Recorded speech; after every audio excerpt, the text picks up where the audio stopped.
Welcome back, everyone. As we speak, Vitality is gearing up for a must-win against Fnatic, who are still sitting at match point. However, the momentum has kind of changed pace here as Vitality managed to pick up Game 3. You guys said they need early game pressure coming out of the jungle. They need that Sivir pick. And we saw both of those things. How else do you think Vitality adapted correctly in that last pick and ban, Perks? Well, for the first two games, they ran a combo they were not really good at, and the champs they're not the best at. So for the game 3, they're like kind of desperate. It's like if you lose 2 games, you want to change everything completely. And then at the game 3, they went completely like Vitality comp. Like they were only one who played GP mid because Nuke is a really good GP, and it fits his style. Tired, obviously. Yeah. So and then they went for Sivir, which is like Yarn and one trick champ, and I mean they're really good at pushing turrets and stuff. So. And then they opted for like a really strong top laner tank, Maokai, which is so broken, even though Cabochard is not really fond of playing tanks. And of course the Elise for Shook, which is like early game jungler, really strong. I didn't expect Morgana from Kasing, but it was a good pick, so I liked it. I want to actually jump in on that because the Morgana from Kasing, the Thresh the 2 games before, how come he is kind of limited to playing these picks? We had Mithy on the desk who said Thresh is a jack of all trades but a master of none, that Morgana is not really one of the top tier picks right now for most of the support. So what do you make of that, Jankos? I mean, if you're as bad as Thresh as Mithy is, then... I think just because Mithy said that it's, you know, well, it matches him, you know. But when Kasing plays Thresh, oh, baby. But yeah, overall, I just think... Kasing overall likes range champs. He likes to dominate the lane, and Morgana like is good against Alistar. Also good in laning phase. Was good against enemy team. So I like the Morgana pick for him. Also, we saw the 2v2 bot lane in favor of Cabochard and Shook, which was obvious since the start of the game, just because of the picks even, not because of the players. And then I feel like touching a bit on the Cly because I feel like I praised him a bit too fast. You cursed him. I mean, just because they were playing as a team for the first 2 games, then he didn't have to do that much of decision-making on his own. And right now he has to do it, and it doesn't look that good anymore, but let's see what happens next. Yeah, it's really interesting that you touch on Clay there, because we were talking a lot about how having to make his own decisions, it doesn't seem so great in this, whereas Kasing doesn't play Alistar, hasn't played it all split. But the champions he does pick, he's able to adapt to what the team needs at that point with his decision-making. And that seems to be like the biggest difference between these two supports is, you know, Clay is good when people are telling him to go, seemingly, with the Sivir. But when you put him on something else, it just looks kind of rough, and he's just caught out a lot. I think that's a problem of Fnatic as a whole, though, because, you know, the whole split we've been talking about, their decision-making and macro level, and I feel like it's more a team problem than Clay problem, who, let's face it, is relatively new to the pro scene. Yeah, what do you think about this, rookie? Yeah, I actually agree. I think Fnatic like whole split have been kind of like lackluster, because one game they can like show up really good, and then the next game they can be like really bad, like versus Splice and Elements, for example.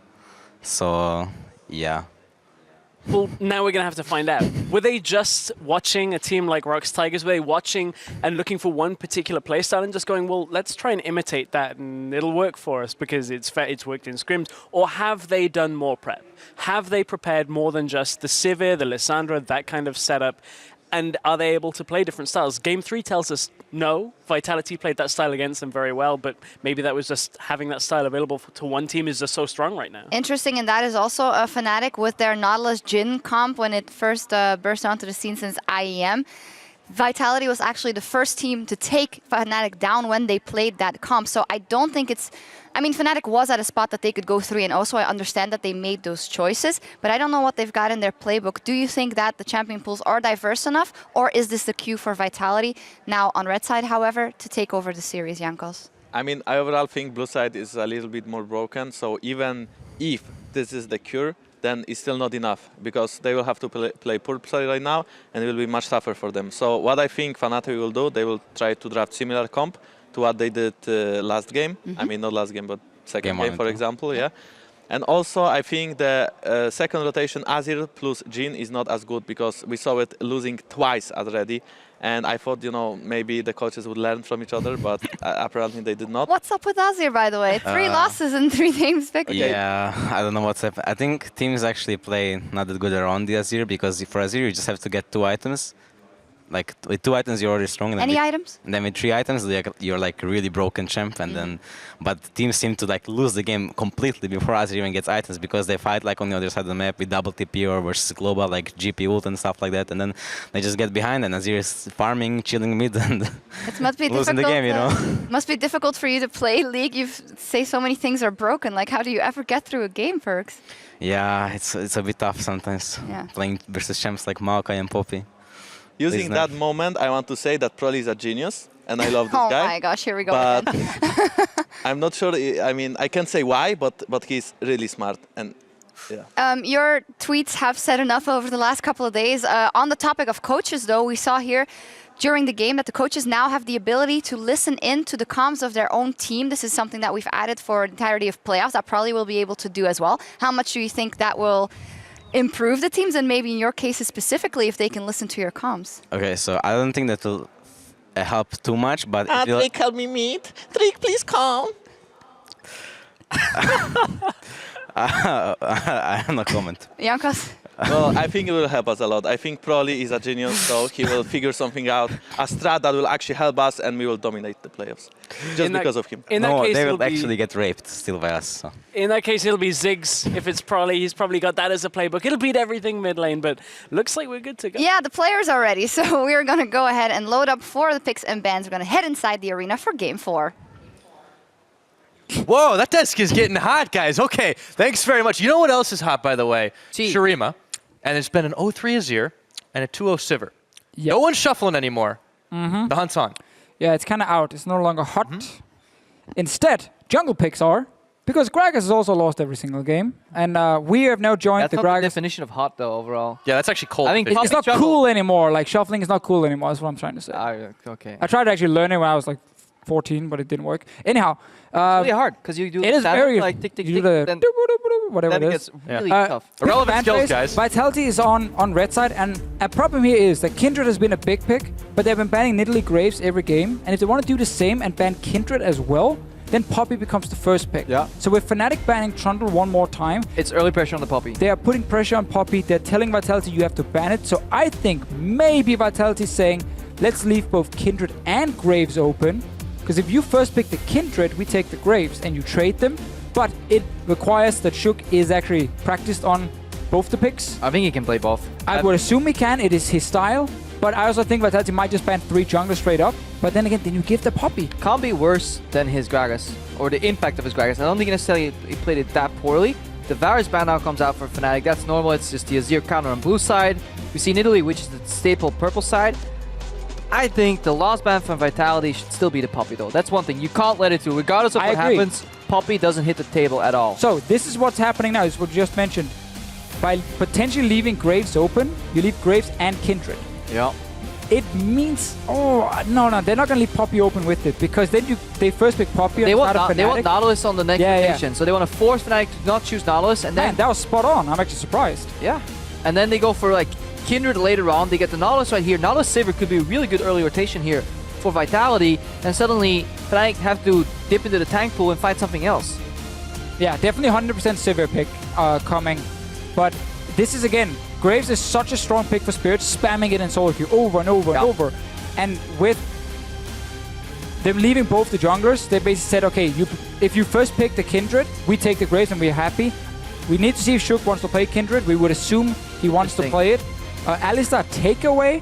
Kasing is normally not an Alistar player. Yeah, so that means Vitality want Gamsu on the Nautilus, because he's almost guaranteed to play this champion. So they want to play like the Echo into it or something, have the answer ready, and play a kind of a blitzkrieg, kind of Zerg composition with the Sivir. Or could we see a Rise Vice coming top. in? Lissandra top is technically... Lissandra top is something that's kind of died out, and I definitely don't expect Capital to play it, but Rise top, to Nautilus? Rise top has just come in as a good pick against these tanks, obviously. We're wondering about Ryze potentially coming in today. I wonder if it is an option. It might just be an Echo pick coming in top again for Copper Shot. There's always Rammus available too. True. Because right now you have the 80 jungler, you have the 80 bot, the Jhin, and then if we don't see the Azir come out, Rammus could be a good pick. They locked it. Jhin once again. Reckless is doubling down.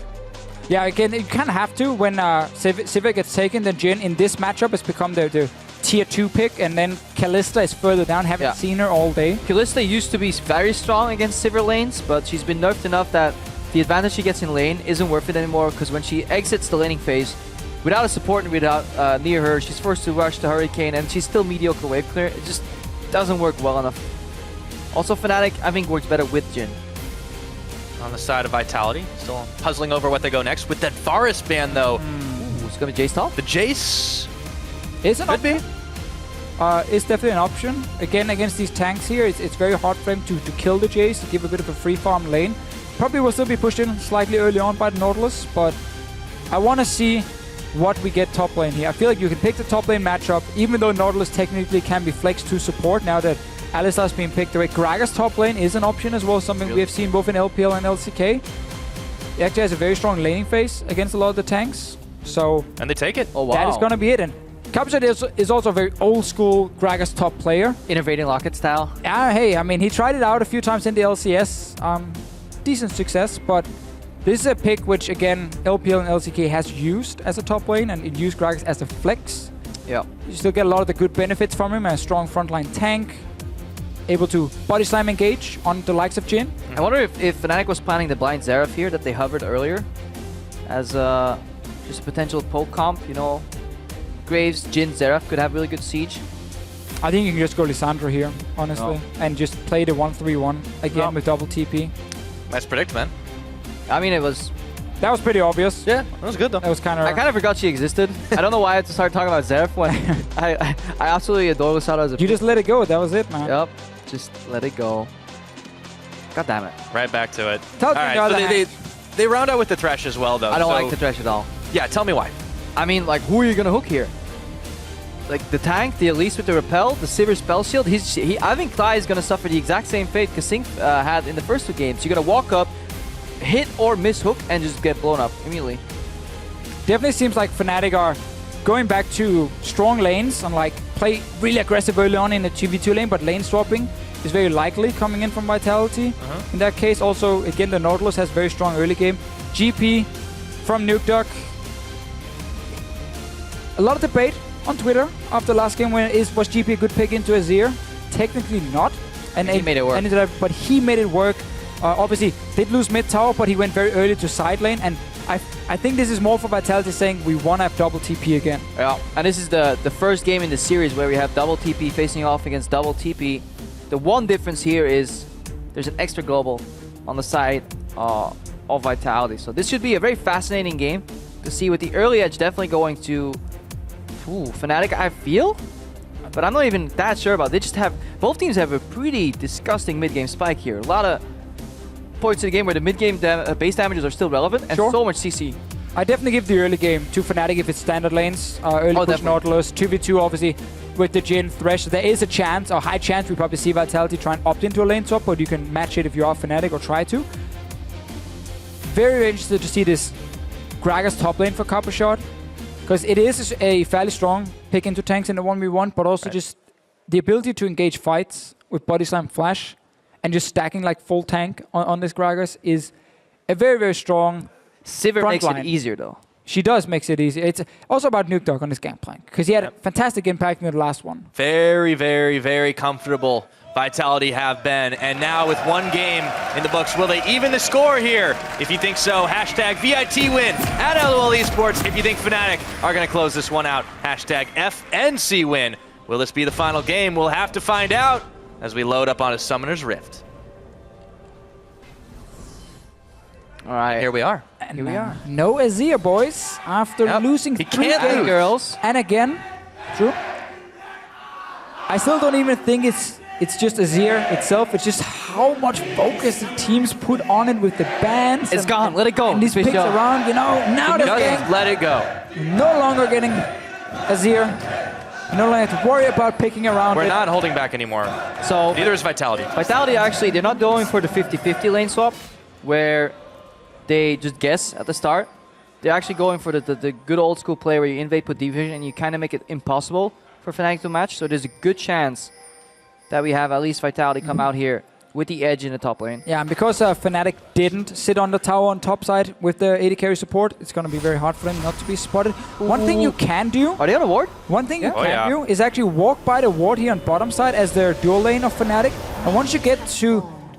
No, this Fnatic can run bot. blue buff. Yeah, but like what they could have done, like walk up, be spotted by the first ward, and then actually just turn in the jungle and walk straight to mid lane and down towards bottom lane. Won't be needed because they are staying on bot side. Vitality based on ward, which generally means that Fnatic thinks that Vitality bot lane is going to go bot, but Vitality are taking double insurance here by sending their bot lane mid.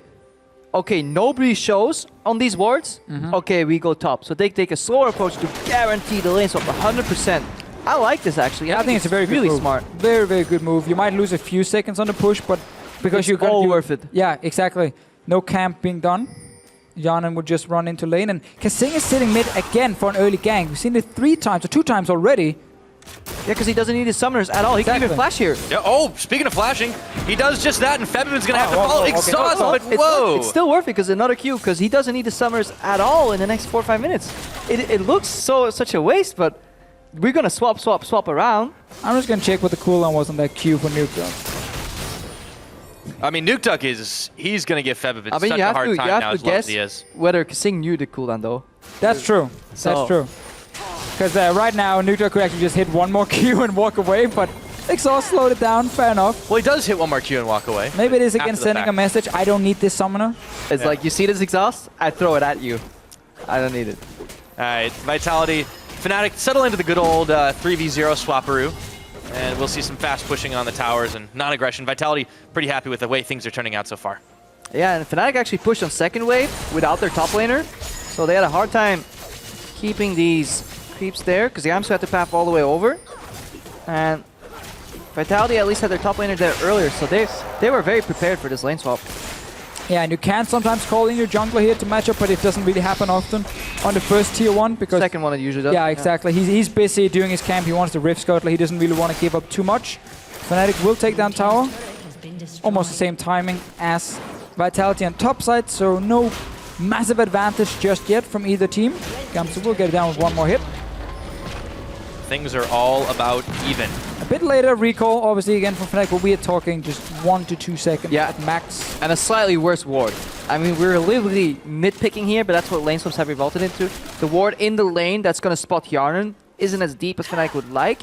So they have a later reaction from Gamsu, so that it essentially costs him like 3 CS. And the very standard call buy as an AD carry. Look, he shows up. Double Dorans doesn't really exist anymore as AD carries, so you just go for the call instead. It is much better with the extra farm. But look at the way this mid lane has evolved. Normally, Febiman would just AFK shove, but with the additional sustain advantage from Corruption Potion and the early force in level 1 with the summoners, he's now winning this lane that he's supposed to massively lose in terms of push. And also their OP-ness of Grasp with the Undying, adding in a bit of extra damage and sustain for Nukeduck. Yep. Obviously doing well with the poly every single time. But that's...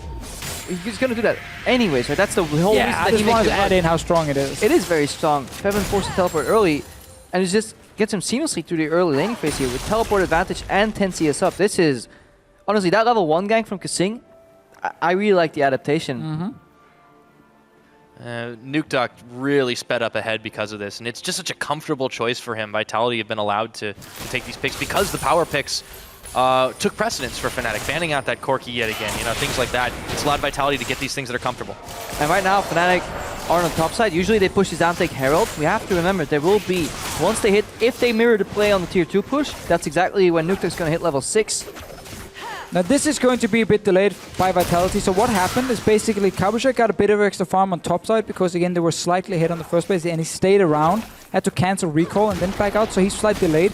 Normally you would have your jungler then actually come down instantly, knowing that top lane is going to be a bit late, jungler joins in and takes or wastes some time, I guess, technically for the jungler himself to hitting tower, but Should also recall at the same time. So they got slightly later to tower, but again, it should be very even in the timing because they need these minions to die around them, so there shouldn't be any big advantage just yet. What Fnatic likes to do with Rift Herald is a little bit different compared to other teams. They like to take it with the AD carry and then give it over to AD carry. And the reason they give it to AD carry is because he then gets a faster recall time. And a quicker push. Quicker push because he will buff the minions and of course the extra movement speed getting to the wave. So he will recall slightly later. You can see Rex here taking recall. Look at Sivir on your minimap already at the inhib tower. So she's ahead right now. But because you get the Rift Herald, you're now faster with movement speed. And once you get to the wave, you will buff it up and it will actually push in faster. So this speeds up the play, how fast you take the Rift Herald and how fast you can push in, compared to if you gave it to your jungler and he went into his jungle and yada yada yada and then he went bot lane. And that faster farm should help to speed up Reckless's growth in this one. Big problem that Fnatic had last game was unable to unlock the Jhin. Vitality were pretty keen on shutting it down, knowing what Reckless can do on it. I mean, this is the point of the game, though, where he's now level 6. He has access to Cannon Barrage. So let's see if these teams have factored that in. How big Fnatic's going to stack a wave, because that may actually tilt this mid-game of the lane swap, like 7 minutes in the game. Yeah. It is a situation where Vitality is saying, guys, let's just give this farm over to Cabrera because Fnatic opted into pushing.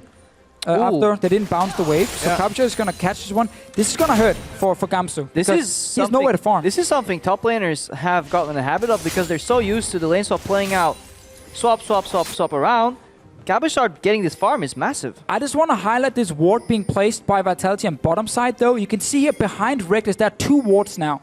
That's a TP location for Cabrera. If Jhin keeps pushes, bubble. The ward is about to fade. It's about to fade. What about the one in the bottom bush? Oh. Still there. It's also about to fade. It could have happened. The setup was there. You know, you actually opt in to take 2v2 on bottom side, and you are behind an experience. Your dreams are about to shatter. 1, 2, 3, and that ward's gonna be. Oh. Yeah, it's also with Fnatic pushing on mid tower. That means Vitality had to go mid and defend instead of make that play on bottom side. But you could actually have opted into ganking their TP. He's getting caught. He gets caught, and in comes Spirit instantly, and now Gamsu around the side. There are hooks for days, but Shook does manage to get one juke off. Still, with Fnatic members just chasing like crazy, Spirit can't help but pick this one up. He just needs to reload his shotgun, work the flash, and that's first blood. The hell is Shook doing right there? I mean, look at the minimap. You have to wonder. Your top laner is doing a free/slow push in the top lane. You got a massive wave hitting your bot lane tower that you want to annihilate with GPLT. Why is your jungler in the one area where Fnatic will have 4 people in the map? This is a massive positional mistake from Shook and a really good pick off from Pride. It looked really good for Vitality before, with this insane advantage for Gragas on top. The potential play in bottom lane that never happened, and I just sadly have to take back everything I said. Past, man. I would have loved that play. Anyway, it was better to just get all the farm for Cabrera because he's obviously getting this far ahead. But yeah, Shook right here doesn't really have any business to do. You're never supposed to walk forward here. He's high and he's still flash to the right. Anything like these are like 3 mistakes. 1, he's there. 2, he walks up after the camp. 3, he flashes towards the enemies that are there. He's just playing as if it's a stand. Flash the hook, unlike flash walk the hook away, or flash to the right afterwards. Sure. Still, major mistake here. Big and now there's no contest on Gamsu because there's no map pressure, and he can catch a lot of this farm. Still be very far behind, but could have been put in a dumpster right there. Yeah, Shook is unable now to really play aggressive without flash, obviously, and being pushed back. Yanan gets to shove out the lane, and I want to see him. Oh, he has no ward. I want to see Kasingdem place a fairly deep ward here in this lane. Maybe set up that play later because you know that Jhin is gonna. How's he gonna do that though? Yes, he had his string. He just put the ward right there in the bush. It's only going to last for a very short time though, but you know that Jhin is going to push back out. So if you are ready for it, if you time the waves, you actually know he's going to overextend, and then you TP on him and kill him. But let's take a look at the gold though. He's taking his time though. Yeah, let's take a look at everything is settled down a little bit, so we get a chance to break this one down.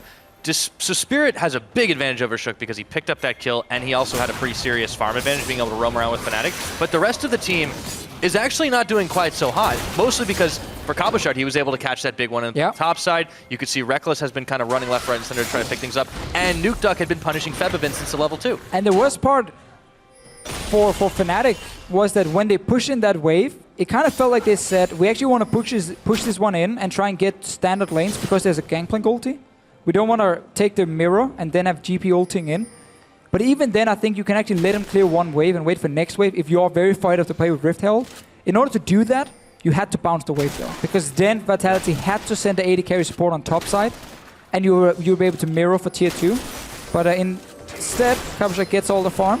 But instead, we'll see how Fnatic react, and that's also something you have to do in this series. Sometimes you make mistakes, and you have to adapt on the fly, and Fnatic did that. They caught out Shook when he made a mistake, and so far they have been the smarter split-second decision-making team. See if they can keep that up and take the match. Hey, you said it yourself, Krappo. I mean, this is a team that shows up for matches, shows up for big games. They have so much more experience in doing it.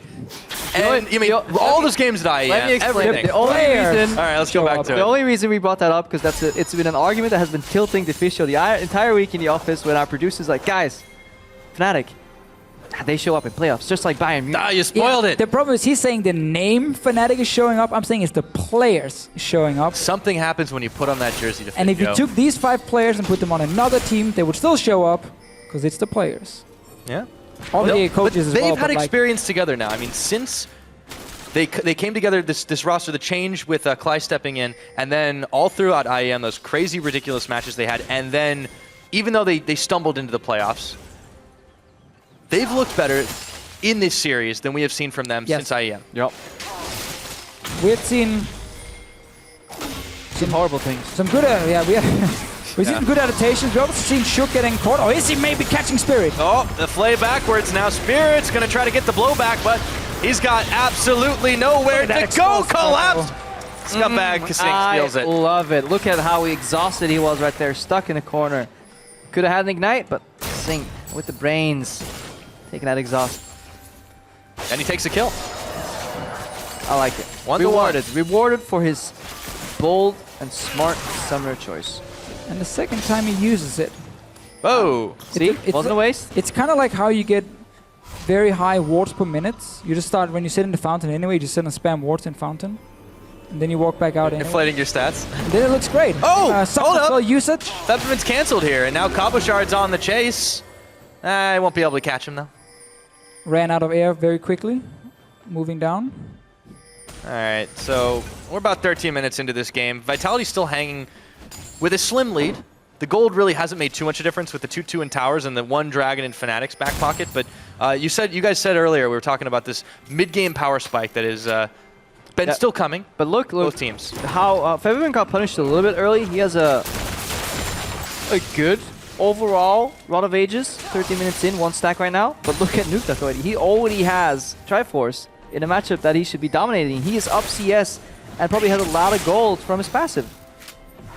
Yeah, worth noting that, you know, if you're parlaying a lot, you're able to get even more out of that. So Nukeduck is going to be a force to be reckoned with, or already is a force to be reckoned with. Some Korean advice coming from Pyro. Just Yeah. parley a lot and And get a lot of gold. That's Yeah. true.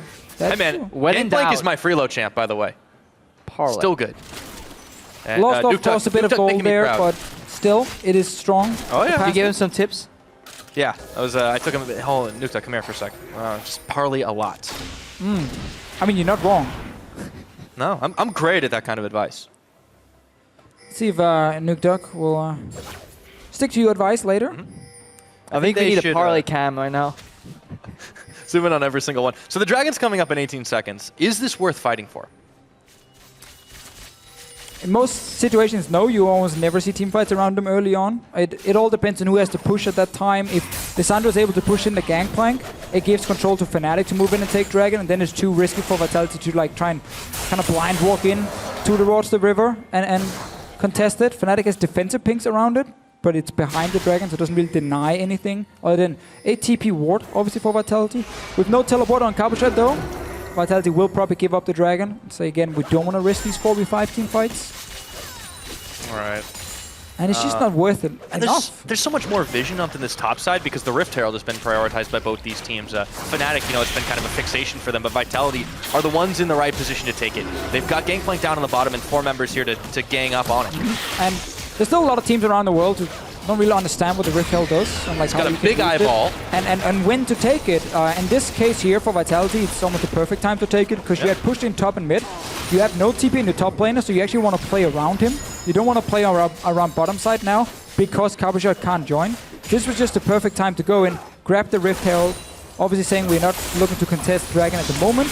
Give it over to, I believe actually was Cabochard who took it. And then just give me a little bit more lane pressure for him. But he's not going to be able to kill the Nautilus. It's all about pushing now. Push, push, push. Yeah, Fnatic looking to control or shift the control over to the right side of the map. Kai, path out of base right, pink ward, deep ward. And now the blue contest, still looking to at least shut down Nukeduck in his tracks or leave some deep vision behind him, so when he does push, they have those flank opportunities. Obviously, you always want to engage in one of the teleport guys. And this is what we talked about, you know, we don't see fights around Dragon. Fnatic have control on bottom side because they have Lissandra and a teleport on top side available, so they will automatically win the bottom side. Therefore, they will also get the dragon handed to them.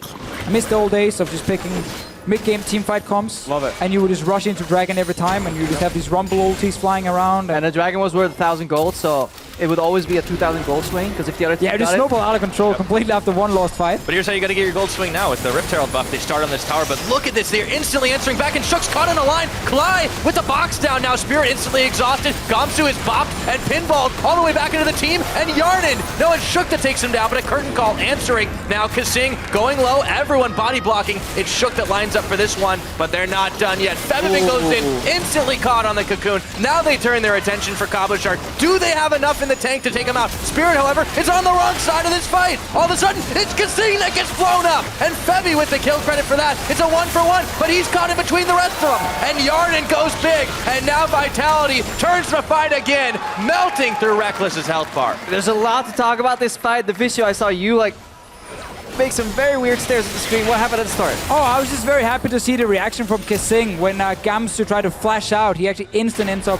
pulverizing him, knocking back to his team and trying to force him out of the fight, and then the re-engages happen. Yeah, just a lot of good plays here. I think Fnatic made the one crucial mistake of overreaching. Look at how much CC abilities they use onto Shook. So they have 1 hook, 2 hook, miss Jin Snare, and guess what? He has repel, so he resets. And then you have the beautiful reaction here from Vitality. They used Cannon Barrage to separate the fight, and all these CCs are on cooldown. Look where Gangplank is right now, and the sidestep that Cabochard is going to do is going to completely turn this fight. Yeah, and also just this cocoon from Shook stopping Fevivin at first, getting a bit of damage. Sidesteps, doesn't get snared. Now they can re-engage. Nukdog TP's in, and yes, there's 1 kill on Kasing, but that support going down has already kind of done his job. Nukdog surprises him with the flank, re-engaged further on onto Reckless as well. Body slams him just out of their lantern as well. Yup, and Fnatic, I think they thought they were fighting a 5v5 and winning. And when the Gangplank ulti was down, they forgot that Nukdog hadn't even entered the fight. So Vitality turned around that fight, 4v5, got a kill, could have opted out. Let's not forget, they could have easily just ended that fight. But then that sidestep on the Jin W from Cabochard was just so smooth. Turned around the fight, bought enough time for Nuke to come in the flank and completely surprise. It's not easy to sidestep skill shots with a hitbox like Gragas, that's for sure. Vitality to the victor, go the spoils, and they get themselves a tower and some kills. Spirit now sidestepping some cocoons himself. Also, the difference of Shook on Elise versus Gragas. Oh yes. I mean, that cocoon was pixel perfect on Fevin's Ice Claw coming in there. I just think it's even more about Shook not being the main engage, because we talked about this early in the series. Shook is extremely good at playing the early game, playing skirmish, but he's never been much of a team fighter. So when you put him on the Gragas and say, you're now our main engage because you want to time your body slam flash with our TP coming in from our top laner, that's how we start fights, they tend to struggle. The same we can say honestly for Fnatic from time to time with Spirit on Gragas. He's much better playing carry junglers. But this is why we're seeing Vitality take the comfort levels. Fevivin looking for Cabochard, gets the Ring of Frost out, it's just a 1v1. Or is it because Spirit has come right on in? Explosive cast, can Cabo get away from this one? He bops back forward and looks to try and take Fevivin down with him, but not yet. No, it's Fevy that takes him out. I think the Cannon Minion just blocked the body slam here for Cabochard, so he wasn't able to just get a bit of extra damage in onto Fevivin. Meanwhile, there wasn't actually much to do on the map for Vitality. They couldn't really just rush down the mid tower. There was no Baron yet. No Baron was alive. Also would have been a 20-minute Baron. Would have been extremely early. They could have baited. The whole premise of this play is that it only works right now for Fnatic, because you saw how much time it took to take down Cabochard, how tanky he was. If Fnatic do that again later on, Vitality will just sweep the vision around Baron and bait. They don't even have to start it. Fnatic will be forced to face check. Yeah. But let's go back to before that all happened. I was talking about the relative comfort level. When you put Shook on a champion like Elise, that he can get his team a little bit ahead early, we know that Vitality, when they get a little bit of a lead, they can start rolling it forward. It's obviously been a fairly even game, but importantly, they've not let Fnatic get a foothold. And we know when Vitality is playing 1-3-1 with double teleport, they are a much better team than when they try to execute these 3-1-1 comps, you know, again, the 80 carries in side lanes, and Azir just sitting and farming mid. And this is something, they didn't get any tower or Baron, but what they traded for that play on Cabochard was vision. They put down 4 really solid pink wards. The inverse kind of has happened now, though, of the ward outside of the pit. There's a blue trinket on Baron. I don't know if they actually see it, but they need to see it, no? They should be able to see it. They do. They need to get a green ward in so they can deny any blue trinkets in the back of the pit. But now they have complete control over the pink wards. They actually did a good job defending them, and they could actually push in Fnatic right now and rotate for a Baron bait. Could indeed. The Dragon's going to be up, and that's a mighty There's another one. enticing thing. So that's another blue trinket wasted. If Vitality spot this in time, then they can just keep putting those blue trinkets on cooldown, and then Fnatic will struggle with the face check. Fnatic will still have, again, a very strong team fight. It's the both teams. We're in a meta where almost every single comp you draft will have a very strong team fight among these teams here. But it's so much, again, about who gets the proper flank. Because when everything is about teleports and big tanks TPing in behind you, there's such a big difference if he can TP in and actually dash straight to the enemy AD carry and force that AD carry to only hit him. Or if he has to like run head first towards him, you get chunked out, the AD carry can get to hit other targets. That's why this vision is so key around the Baron. I think we're going to see the bait right now. Dragon's about to spawn, so Fnatic is leaning a bit towards it. The last blue trinket get used right now, and there's going to be face checks here, but is Vitality in a position to punish?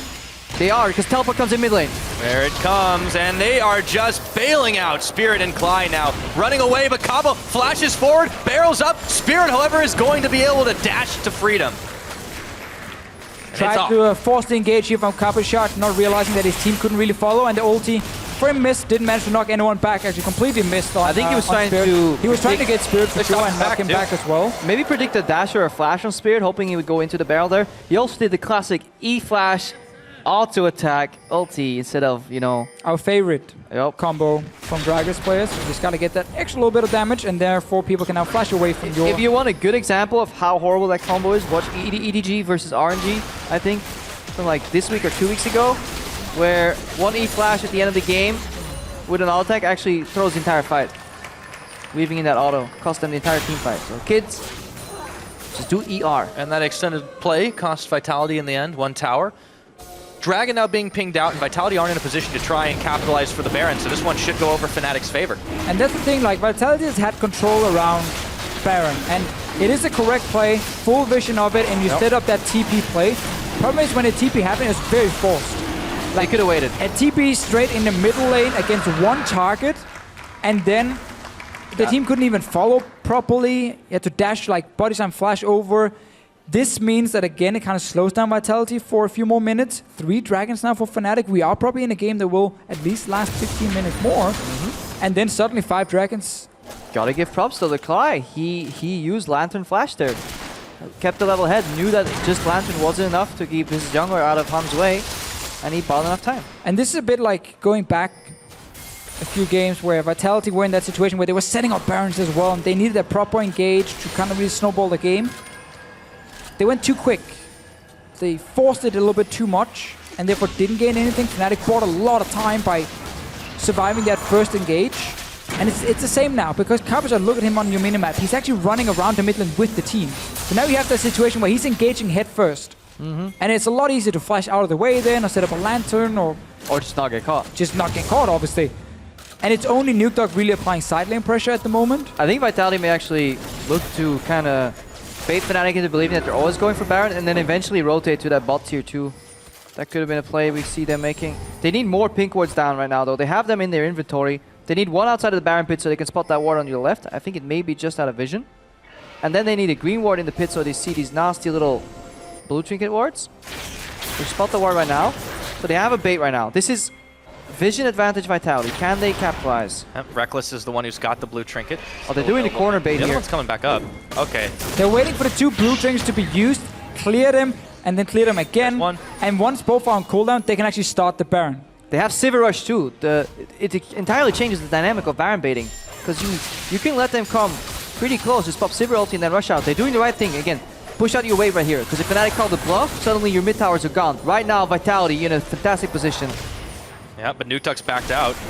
Fnatic know this has happened, and they can start taking the chance to clear these wards out. Nuke Dog wanted to recall to go catch the wave on bottom side. Yeah. Again, this is another thing we have seen where the teleport users from Vitality actually leaving their lanes very early and running to save the teleport. It's a bit of a greedy play, because what ends up happening is once you get to the destination, if you can't make a play instantly, you have to recall and actually go back and catch that wave you just left, because obviously the other teleport member from the other team is going to push it up, and now you just end up losing more time and pressure. But if you're Vitality and you set up this play and then you don't pull the trigger, why even you know, bothered to do it in the first place if you're not actually going to use that bait to punish Fnatic. Maybe they're just so afraid of Fnatic's teamfight strength at this point in the game and they want more scaling, but they lost so much time on the map because all the resources were devoted to that Baron bait. They set up for literally 4 minutes straight, and then you know what? I think I won bot wave. I'm going to quote Gene Wilder here. They get nothing. And Fnatic can breathe a sigh of relief. They've got a very, very close gold game here as the baits continue to travel back and forth, but sideways, just absolutely so important, but these guys are just holding onto their teleports. Both teams, it seems like they're anticipating having to fight a pretty epic battle pretty soon. Yeah, it will be a bit like game 1, where it's a lot about just playing side lanes and pushing minions more than anything. It's very small details, you know, if a team is messing up. If you play it very safe and you don't try and take any risks, you get these kind of games where teams are just kind of shooting waves to each other, and then it ends up in these big team fights around Baron. Scaling is opposite though, because this time Vitality have the better scaling. Game 1, they got outscaled by Fnatic and they weren't using their control well enough. Fnatic do get outscaled in the late game.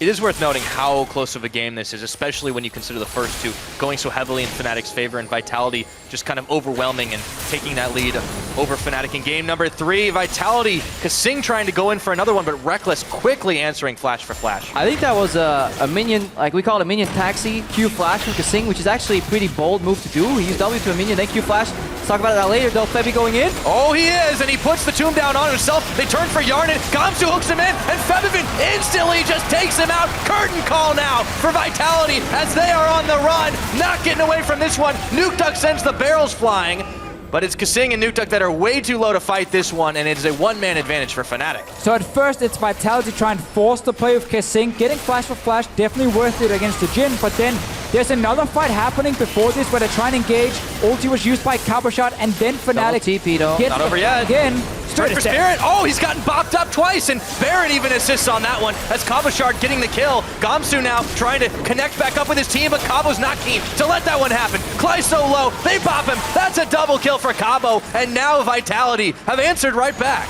Yeah, and it all goes back to cooldown usage. When everything is on cooldown, Fnatic is just way weaker. They really utilize their cooldowns well, though. They understand the power of that Jhin Deadly Flourish. Fevin goes in, says tag your it to Hyaran. Deadly Flourish comes in from over 2,000 range. Right now, Vitality, they lost that initial fight, but then double TP came in. And that was honestly beautiful. Baron before was very creative, only one member dying. But Vitality not doing exactly the same. They're pretty low. Yeah, but they turned for Gamsu. He's going in now, and he's just isolated, trying to stay alive, but he was bopped back, and now Yarnan picks him up, but instantly they turn it around, and Febivin has a massive ultimate. Shook dancing spider shoes away from that ultimate. Febby going low, but Cabo can't quite finish him off, and Reckless with the flourish answers with a kill. And guess what? Fnatic have their spells back off cooldown, and they win a massive fight. But can we stop just rushing Baron over and over when everyone is low? Fnatic... Or wait, oh look, they're doing it now because they just killed 2 other guys, and Shook is back in base, Kasing is back in base, so this is a lot safer all of a sudden. But the teams are trying really to force fights around Baron here. Whenever they get a kill, they rush into the Baron to try and force another fight, basically with a numbers advantage. And it's too early for Vitality to go for these chase plays. If they had like 3 QSSs available, maybe they can opt in for it. Shook, he's popped up. Look at how Fnatic are stopping DPS on Baron. Just saying, as long as Shook is there, don't hit the Baron. Wait for him to use Repel or kill him. Then we can finish off the Baron. So good clean call in the end by Fnatic. But man, this was just fight after fight. Like, this is after they engage mid. So it's everything onto Clyde. That fails. And now Febivin goes in. Beautiful engage from Febivin. Because Yarnan used Spell Shield himself, but he completely got mind games because Febivin just tagged him with the damage. Spell Shield ran out, Deadly Flourish comes in. Advantage Fnatic, but here, double barrel. Nukeduck's gonna base. Maybe if we get to the other part of this replay here, watch down below on your screen, double TP on the same ward, and then they keep the body slam on the lantern and your spear just gets bopped. And we have another fight going on the bottom side, potentially a fight setting on around this dragon here. Replay. Yeah, forget the replay. We're in live, and Febivin trying to go in again, but it's Reckless who gets the kill. Now Febby will fall, and the Gangplank picks one up, but everybody is just going down. Caboshard trying to throw his weight around into this brush, and he finds Gamsu, but they've got another answer, and it's curtains for him. He's taken out. Spirit with the kill. 4 kills for 1. Fnatic on the dragon fight get everything. Fnatic just when they can corner Vitality and really get a good tomb off from Feven, they annihilate Vitality overall. What a fantastic fight again. And we just have to wonder, how did Vitality get in this position? Probably by giving up so many early dragons, because they likely just forced to defend that dragon way too hard. Exactly, like again, Vitality were playing a lot more around top side of the map, didn't want to play around this Jhin lane, and then also here, after the Baron recalls from Fnatic, Vitality said, we have to try and rush this dragon soon because we are losing more and more dragons. It's still alive, by the way. It didn't die before. It just ended up being a big team fight. They didn't need it. They got themselves an inhibitor turret. They'll get themselves an inner right here with Spirit. Fnatic, they won those 2 first games in style. If they can take this one away, the 3-1 victory, they're going to Rotterdam on the back of it. Definitely so. Semi-final first for Fnatic if they manage to win. Yep, Spirit. Oh, he's going to get caught right now. Vitality looking for some revenge. As tanky as that Graves can be, it is not enough. And you could see that gold graph a little moment ago going real wonky for Vitality. But this is actually big. Yeah. Because Spirit, first of all, had absolutely no reason to stay there. One more wave. And get caught up. Of course, yeah, you need one more wave. But now this actually gives a dragon for Vitality, meaning they stop the potential 5 dragons from happening as fast as they otherwise would. Wait out the rest to clear out your wave. So this is the fight around dragon itself. Great engage again coming in. Fibrin uses offensive ulti and then pops Hourglass himself. Yeah, but look at where they're fighting here. Feven, because he uses offensive ulti, it goes bang in the choke point, and you don't want to find a Lissandra comp in the choke point if Jhin is behind the choke point. Not only just Lissandra, add in a Graves as well. Spirit is just in the face of Yawnen instantly in these fights here. And this Bruiser Graves, as an AD carry, you can't really duel him properly. Oh, that build, Maul. Ransom, Dansum, more Stokes. I mean, he's a tank. Well, look at how long it took him to take them down with just 4 of them on him. I mean, it was pretty ridiculous. Baron's run out, but that was a pretty solid power play for Fnatic, and they've got themselves 5,000 gold in the lead, a half-dead inhibitor in the mid. But every fight Vitality have lost so far is them stepping too far forward, allowing Fnatic to kind of blitzkrieg over them. If they keep their distance with the QSS, with the orange from Nuketown, they can kind of prevent that tomb from happening and then just kite away backwards, and they should be able to win these fights. I think some of the calls from Vitality has been a little bit too aggressive maybe, because they engaged mid lane, we talked about with TP from Coppershot. Very, very unlikely it's going to work, and let's see what happens here. Yeah, they pop him right back in. Look at all those shields, but is it going to be enough here as Coppershot trying to disrupt the backline here, throwing the barrel out. Spirit is actually going to walk away, and Coppershot's going to have to dash. And look at those health bars! Oh my lord! Fnatic are coming up huge, and Vitality are going to go down 33.5 minutes, and that might just be it. That's it. Fnatic is going to Rotterdam here. 40 seconds to death timers. Only Kasing spawns in 25. Ibim's already down. The wave is coming. Fnatic might have been doubted coming into today, the number 6 seed in the playoffs, but after an incredible showing, 3 out of 4 games, Nexus turrets are all that remain, and these guys will be going. We'll see them in Rotterdam, and I cannot wait.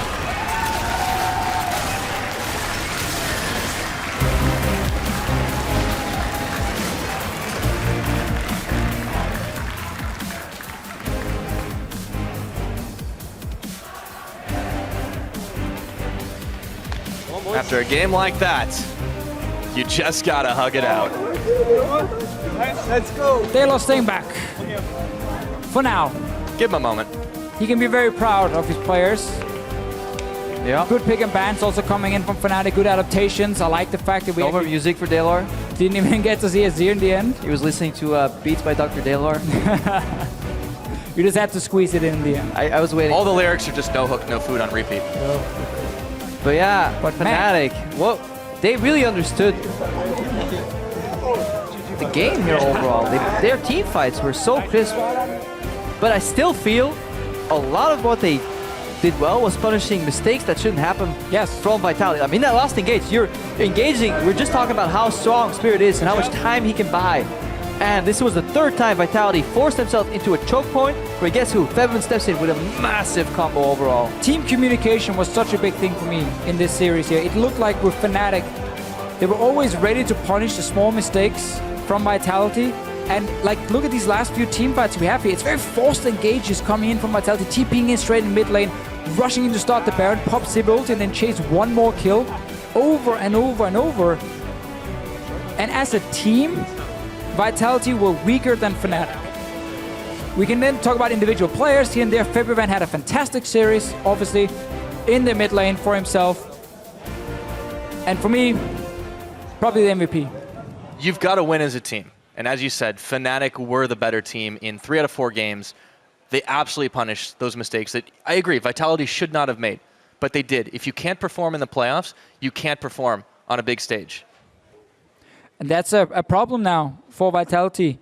Obviously, again, first time this lineup gets into playoffs here in the spring split.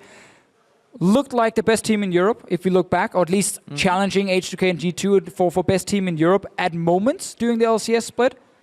Ended up third because they actually dropped a few games, like lost to Rockhead again in the last week, where they had some very poor team fights. Yeah, exactly. But if you look at the bracket, though, so going into the playoffs, highest seed was G2 Esports. Lowest seed was Fnatic, I think. In this number match. 6, man. Number 6. Number so 6. Does that means we will get a G2 Esports match against Fnatic, and the strengths actually from G2 so far has been some of these team fights. So I wonder if Fnatic can force their victory the same way, because is G2 going to make the same mistake? We got a lot of time to think about that. They match well against each other. Strong mid laners, of course. Yeah, I mean, that was just absolutely crazy. But I want to hear from the guys themselves. Let's send it on stage where Pulse is standing by to talk to some of our newest semifinalists. Cheers, Pyra. I'm here with Spirit and Fevin after that crazy series. And first off, Fevin, I mean, one of the things that really stood out to me was your champion selects and the preparation going into the game. So would you be able to talk a little about that? Was it like the infrastructure you guys had? Was it something to do with the team and the time? Was it Fnatic magic going into a series? What was it? No, this 2 weeks, we've been preparing a lot. It was like a two-week boot camp for us. And we really thought the champions I played today were good for the strategy. And I think I had a lot of impact in these games, and I just think double TP right now is really, really broken, because you can just put silent pressure all the time, and then the team fighting is really good too. Yeah, the team fighting was really good, and you spoke briefly about the picks. I want to talk to you, Spirit, and you're basically playing a lot of meta junglers right now, and the series just went really well for you. So what went so well in those games? I just trust my teammates, and I just practiced 2 weeks for this ACS playoff, so I just play well, I think. Well, you played very well in that series. I do want to expand on that, Spirit. So you were talking about those picks as well, and the meta seems to have suited Fnatic. So top lane, Gamsu's playing tanks. You were playing meta stuff in the jungle. You, Fevin, were playing Azir in the mid lane. So do you feel like the meta does suit Fnatic right now? Actually, I think now this meta is not good for us, you know, because actually Fabian Azir is pretty good, but my style is I don't prefer Azir, and Gamsu really good tank, but for me is I prefer gank top, you know. But now if I go gank top, I will die with Gamsu, so I don't know, sorry. Oh, that's actually pretty interesting. Thank you for the answer. So last one to you, Fevin. You're now facing G2 in the semis. So what are your opinion on G2 currently, and how you're going to go up against them with less prep time as well? Facing G2 will be really hard, because they have really, really strong players, and they're playing really good as a team, and they're very good at team fighting. But I think that we have a really good shot at actually beating them, because we are really good at team fighting too, and we understand the game right now. And I feel like we played pretty good today, so I'm really confident going in. Okay, well, final one here, Spirit. So you guys are now going to Rotterdam. It's the first time that you guys have come together as a team. What does that mean to you that you're actually going to these to the finals at least, or at least over to Rotterdam? We play in Rotterdam? Really? My country, yes. In his country? Really? Yeah. I didn't realize it, so. Oh, congratulations. Oh, thank you. I will go to Paris with Fabian's home, yeah. Well, maybe you'll get some hidden power over there. Thank you very much for the interview, guys. We're going to send it over to Alistair to take a look at that series. I don't know who was a bigger troll there, Spirit for doing that, or Pulse for not asking Fevin about going to Rotterdam, which is great. But we can ask you as well. Reckless, congratulations. There weren't a lot of people that believed in Fnatic making it over Vitality before the series. You actually did. He called it for you guys. Just tell me your feeling, obviously, going into it after what you know of your scrims from this week, and then how it evolved after that 2-0. I mean, the most obvious thing for me, at least, is that we haven't been performing in best of ones. And from IM, we could kind of see that we were better in best of series because we were able to adapt. Because we constantly lost the first game and then adapted in between and brought it back. So going into today, we were more confident, I would say, than we would be if it were to be a regular season game. But obviously, next split it will be different with best of 2 system. But either way, that was kind of the theory behind it. So once we got into things and we actually felt like we had the upper hand, we just like kept our cool, even though we dropped the third game and kind of just went back to what worked in game 1 and 2 and brought it out in game 4 again, and it worked out pretty well, I think. We noticed game 1 and 2, a lot of the decisions that were being made would just pretty much all go with the team. You had the Maokai, you had the Poppy, you know, Sivir in game 2. How does that affect the team's like communication? Is that actually easier? Because we sit up here and say, oh, well, you know, it's an easy composition to run with Sivir. Is that actually the case? I mean, in general, double TP is kind of the way to go right now, as Fabian said. I think it's kind of hard if you are playing against a double TP comp and you only have one TP yourself, because there is going to be a lot of scenarios in the game when maybe one of the TPs are down, but you still have the other one, and the other team's TP is down. So you just have this constant like pressure that you cannot walk into your jungle because you have the potential of getting TP behind. So I don't think it's necessarily about the Sivir at all, or the AD carry pick in general. It's just about who has the silent pressure, who has the potential to make the plays, and then it's just about pulling the trigger in the end. We, of course, had 2 experts here who talked about your games the whole day, as did they about this one, because it didn't look as good at the beginning of this one. We have a first replay coming up where you're fighting with Vitality in the mid lane, and it doesn't turn out perfectly. Perks, do you maybe want to guide us through this replay? We can run it. Let's see. So yeah, I guess Gamsu was engaging, but Fabian was not there yet, so it was not a really good engage. And he didn't even have TP, or did he? Yeah, he had TP, but he didn't have wards to TP too. So it was just a poorly engaged by Gamsu, I think. And after that, they kind of overchase or like tunnel vision Gragas, and then Fabian goes in for support. Then after that, I think that's fine, but then he has to back off, but he didn't see GP. He was actually already dead. Yeah, that's something you guys said a couple of times when watching your play, also in the games that you guys won, that you tended to overchase when getting one of the members down from the other team. Did you feel that as well? I think in this situation we just kind of played it improperly, because we, first of all, can't really just go straight onto them because there's going to be a GP ult on our faces and a Gragas ult. So there's no chance of us actually one-shotting anyone, and at that point they're just going to win the fight, right? Because I can't really do anything until the point that the GP ult is out, and I make my way back after the Gragas R. So I think we kind of just played it improperly at that point. But I do agree that at certain times we do overcommit and overchase when we should instead just be pushing waves and going for objectives. But I think it's kind of give and take. Sometimes it's good, sometimes it's bad. In general, I think in this specific situation, it was just a wrong decision from us. Jankos, let's take a look at some more replays, because it revolves around Baron, or of course there is a lot of vision on the junglers, and it is a couple of replays put together because it starts by being quite positive for you guys, and it goes back and then again in your favor. So let's let's play the replay out rather. Well, cover shot kind of goes in 1v9, so they just got initiated on Hjarnan, which is left alone, and there is nothing Vitality can actually do. And then that's kind of unfortunate that the last Jhin ult misses, otherwise Nukedyke would die. Yeah, he flashed, but yeah, and then Fnatic starts the Nash, which is kind of greedy, but I think they are just a bit too splitted here. Like, they make 2 different calls, and Spirit just kind of dies. The Lantern here is not either. Well, for my call here was that we should start Nash and then bait them to come, and then we fight again. But I think people didn't agree, so we were kind of just like, some people wanted to do it and some people didn't want to. But I think in general, when you're making calls, the most important thing is that just everyone is on the same page, regardless of it being good or bad. So this was why we got caught off here. And then I think they kind of make the mistake that you mentioned. They overchase super. Yeah, they just overchase us. Doing just scaries here. And misses again. Well, it was good dodging. Don't watch this. Ashuk is fucking good, actually. So close indeed.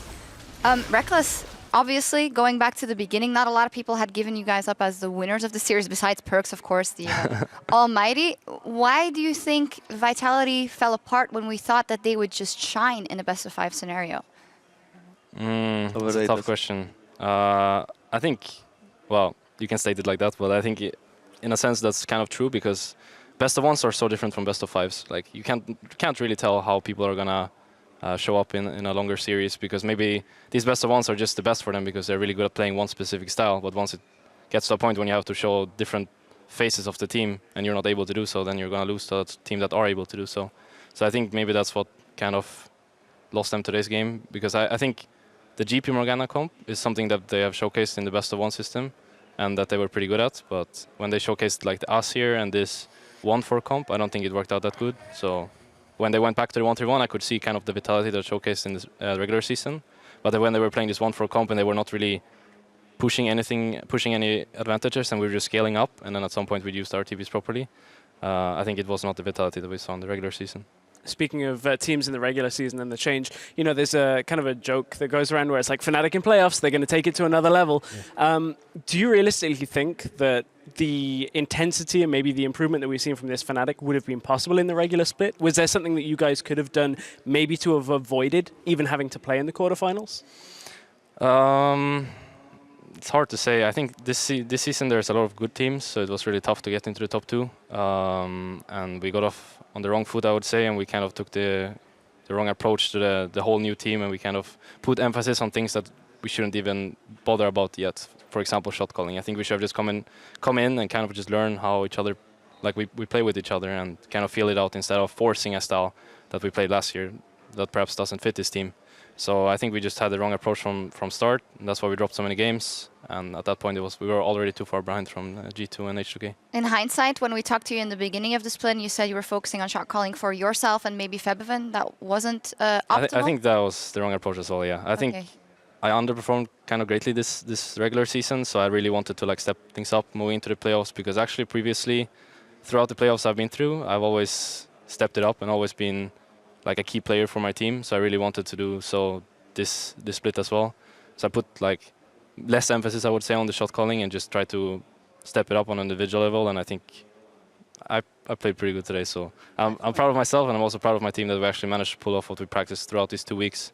Because something we actually did really bad throughout the regular season was these TPs. There would be time where we had TP but we wouldn't use it, but today I think we had a lot of good TP flanks, a lot of good proactive plays, which is something we just lacked throughout the season. It looks very impressive, and one of the people that really shone today was Fnatic's mid laner, Febiven. Jankos definitely echoes what we're about to say. 15 kills, 16 assists for KDA, a 5.8 in 4 game.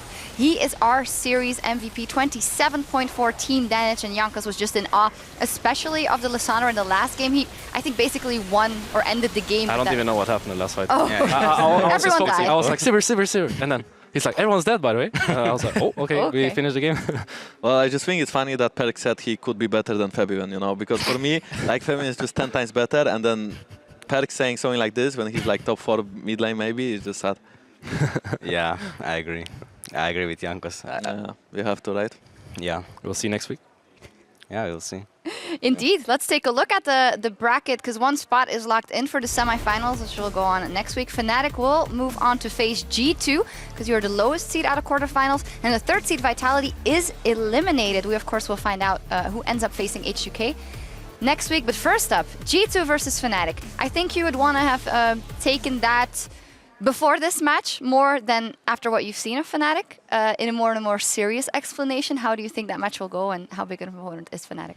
Oh, well, I have actually been pleasantly surprised by Fnatic today. I did not expect them to show up that well, even though I knew Vitality was not that good. Like I said, only one style team. And then Fnatic has shown that they can play more styles, and their champion pools are pretty good on mid AD and top plays tanks, and jungler plays meta champ, so I would say overall they're a strong team now. But I think we are still favorites going into the match. But yeah, it's gonna be actually closer than I would have expected before this match. I mean, I think it's fair to say that you guys will still be favorites going into that. Reckless, we touched before the show or before the games on the fact how must it influence you mentally, the fact that you guys at Fnatic have won everything there is to win. You've been to World Semifinals, dominated the summer split, and then you come into these playoffs as a 6th place team. Perks mentioned how Febiven might find that a little troublesome. How has it been for you? I mean, for me, like when we walk to the stage and you have these five badges, I guess, with Fnatic winning every split, like knowing that I'm in the quarterfinal and knowing that I'm an underdog, I really want to get further, right? Because if you were to place 6th or lose in quarterfinals, that would be almost a shame. So I really wanted to like get further, and I think everyone kind of had the same feeling going into things So I think in general we're just really happy that we managed to get top 4 now, which also means Rotterdam. Losing in semis is okay still. in case you were wondering, it's okay. I mean, at least from my opinion, like throughout when we played you guys in the regular season, we should have actually been 0-2, even though we got that one game with Kog'Maw. That was just because... That was just a prank. Yeah. So, like, obviously, as you said, they're the favorites going into the series. But then again, in 3 weeks, a lot of things can happen, as you could see today. So you never really know, to be honest. I think it's just going to be really fun to be in such a situation of semifinals again. Let's ask two people who are not going to be in that match. Stress, how do you think that matchup is going to go? For the G2 Fnatic series, well, I mean, Perks, I guess it depends on how your practice has gone as well, because you guys, I like the way you play in the regular split and that, but we have had a bit of a meta shift, a little bit more towards, I guess, what would favor Kickers in the top lane. So yeah, more tank.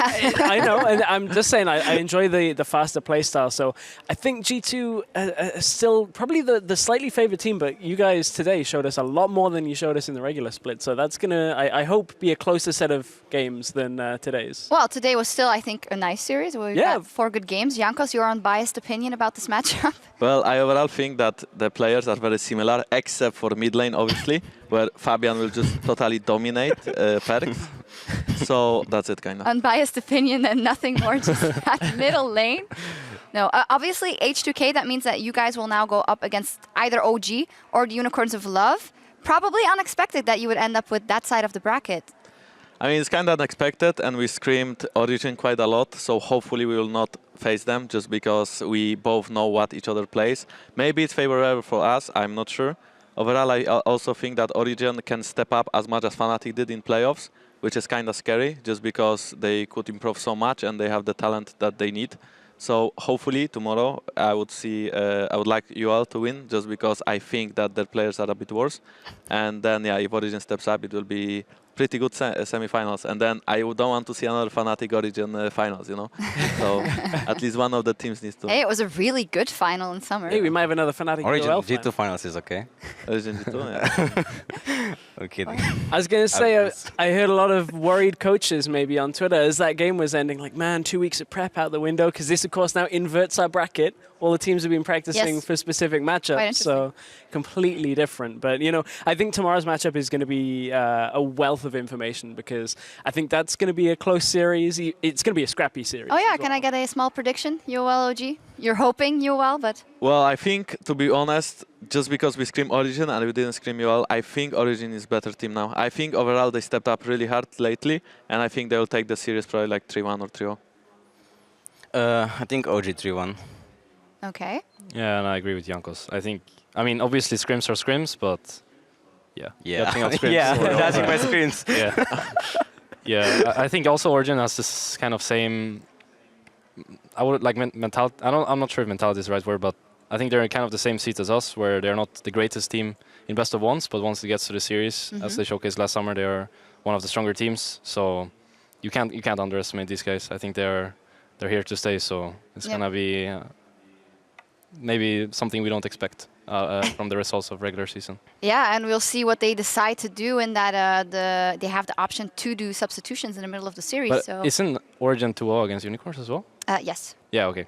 Origin. Yep. I'm not completely sure, but I always thought if you say something with confidence, it's all good. Finally, over on Twitter, where you guys are sending in your questions with the hashtag AskTheDesk, Johnny SV wants to know, what do you all think about the new AP tank top lane meta, or tank meta in general? We had quite an interesting discussion that Perks and Jankos found that the tank meta was actually quite interesting at this point because of the assassins that can be picked mid. I mean, it's not really that interesting for top laners, but it's just that the meta it's good for G2, that's for sure. It's just that the meta from this split is different from the meta from the last split, because last split was like scaling mid laners and then tank top laners like Azir, Victor, Orianna and stuff. But now you actually have an option to like pick, I don't know, Kassadin, Zed maybe, those champs who can actually pressure lane on mid lane as well, even though, as Reckless said and Vivian said, that double TP is just really OP right now, so Lissandra is a really high contested pick. But top lane meta is just really boring, I think, for me. Like the 1v1s. I mean, I think, yeah, the 1v1s are boring, but at the same time, like, it's an island again, you don't really play around it, because both tanks will just farm up and scale, and the gank won't help as much. But I overall think that the meta right now is good overall because you can play kinda everything, maybe except for top lane. Like on every lane we see some different stuff. So I like the meta right now. And also the tanks are a bit more different because I think the jungle tanks that are being played now are way more squishy than they were last year because you don't actually go Cinderhulk, you go the AP item. So overall the damage on champions is higher and the tankiness is around the same, maybe lower. So I think the games should be more interesting, even though this BO5, like for example, the first game was like low kills, but the rest of the games I kind of find really nice to watch. I think one of the problems for me, though, with the current meta is if you look at games from LCK and that, if you let like Maokai Sivir through, it's so difficult to win against that kind of composition. It takes such a strong basis in the beginning of the game to put that behind. I think there's a lot of potential for those real strong team comps. Yeah. We'll see what happens tomorrow as well. A second tweet, sorry, from @SunlessMidnight. Who is better, Jankos in the mid lane or Perks in the jungle? Perks in the jungle. Yeah, I agree. Yeah, When I play jungle, dynamic queue with anyone, and I play versus Jankos, like he always gets destroyed. He cannot get one buff from me. So jungle is really easy role. So yeah, I mean Perk is so good, right? And then you just have to ban Lee Sin and it's over. By the way, I think actually expanded my jungle champion full. What? You are bad though. You can't play any other champ, no? No, I'm best in Italy. You're best in Italy, yeah, whatever. Dude. All right.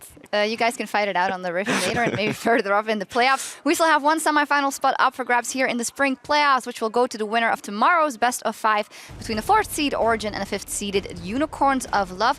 We'll be coming at you live starting at 5 p.m. Central European Summertime, 8 a.m. Pacific, so don't be late. Very big matchup there tomorrow as well, which we've already previewed with the guys here. And as an update, over in the CBLOL, INTZ is up 2-0 in the finals of CBLOL against Keyd. Stars now in the middle of their 3rd game. Anything seems pretty even for now, so we'll see what happens and who takes the championships. Look like INTZ is well ahead of doing that. So for now, thank you guys very much for joining us. Congratulations, Reckless. We'll see you in Rotterdam for sure, and thank you guys. Did you enjoy it? I feel like you did. I feel like I did as well. I mean, you know, just bantering some kid is always nice. I mean, being on desk with Jankos was really not a good experience. I think it was lovely. In any case, now it is time for us to send things across the pond to North America for today's playoff clash between Cloud9 and TSM. So take it away. That's so nice. Vitality, Fnatic. We are onto the Rift. This could be a hell of a series. And now he's just got to try to walk it out, but no help is coming. And that's first blood to Febby. Front Febivin, half health, Yarden executes him. Barrett's down, the fight's on. They try to push him back. Push mid. Fight. Push mid. We can maybe finish even. Mid. Push. Nice. Fnatic have had a monster game 1. All right, Martin. There we go, mid. And Yarden might be in some trouble. Teleport around the side. Just kill him. Just kill Jin. I have ultimate too. Nice. In there, teleport for Febivin stopped on the box, but he turns for Yarden right now. Can he take the lantern out? No! Dead fast presence says blocked up. And Fnatic are on match point. Yeah, ready? Will be. We have red head, ref. Now we win actually. As Spirit realizes the game is up for him, but he can't get away. Another cocoon, and that's a double kill for Shook. As he loads his barrel, let's see what he can. Oh my goodness! Back onto Gamsu. Emperor's Divide pushes a few back, but not nearly enough. Everyone is just melting. Oh my lord! Vitality take the Nexus, and we have a series on our hands. Walk away, and Kabashar's gonna have to dash. And look at the teleport! Oh my lord! Fnatic are coming up huge! Rotterdam, boys! Rotterdam! We're going to my country, boys! Let's go! Party at my house.